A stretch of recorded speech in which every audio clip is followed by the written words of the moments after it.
అడ్డగర్థం సైలెంట్గా ఉండరా అంటున్నారు. అప్పుడంటే మీకు ఎన్నో బోలెడని రిస్ట్రిక్షన్స్ ఉండే, వెళ్ళొద్దు, చదవద్దు, అమ్మాయి అట్లా అని చెప్పేసి చెప్పిరా. మీకైతే చదువుకోండి అని చెప్పి పంపే వాళ్ళే ఉన్నారు, కానీ చదవకండి, ఇంట్లోనే కూర్చోండి, మాతో పాటు పని చేయండి అని చెప్పేవాళ్ళు ఎవ్వరు లేరు అడ్డు. అవునా? మరి ఈ చక్కటి ఏదైతే సిచ్యువేషన్ ఉందో మీరు ఉపయోగించుకోవాలి.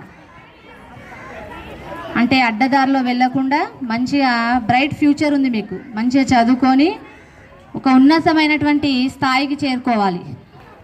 ఎప్పుడైతే మీరు అంటే ఆడవాళ్ళు ఇందాక సార్ వాళ్ళు చెప్పినట్టు దేనికి తగ్గకుండా అబ్బాయిలతో పాటుగా సమానంగా అన్ని రంగాల్లో దూసుకెళ్తున్నారు. ఇందాక మేడం చెప్పినట్టు జ్యోతిరావు పూలే ఎవరైతే ఉన్నారో చెప్పారా వాళ్ళ గురించి? అయితే తన భార్య బాగా మధ్యలో మాట్లాడద్దు.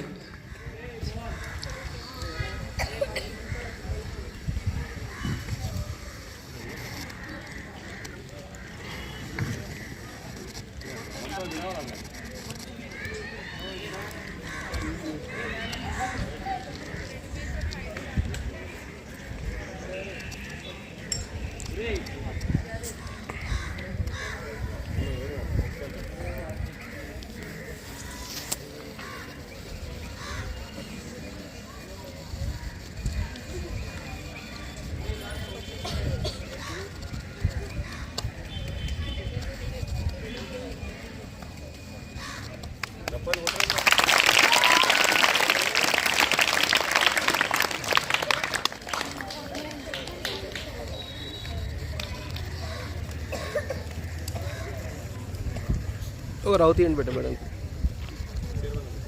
కొబ్బరికాయ కొట్టాను రౌతి.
మేడం చూడండి.